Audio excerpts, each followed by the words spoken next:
Hi, my name is Leanne. Most of you know me as Munch here at Step One Subaru of Long Beach, and today's tutorial will be on setting up your CarPlay and also going over some key features a little bit more in depth on the brand new 2026 Outback.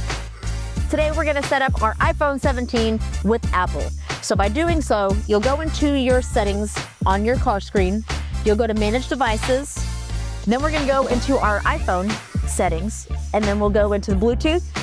We'll add the telephone, pair it, and voila, simple as that. You should be paired up with your Apple CarPlay from your phone to the vehicle in no time. With the new redesign of the 2026 Outback, they brought out the 360 surround view monitoring system. This means that you'll have an aerial view, and then you'll also have your side mirror view and your front view along with your backup camera. I hope that this tutorial helped you out on setting up that Apple CarPlay and also going into depth about those new key features that Subaru really focused on. If you have any more questions, please let me know. Don't hesitate to reach out. Again, my name's Leanne here at Step One Subaru of Long Beach. You can always ask for Munch.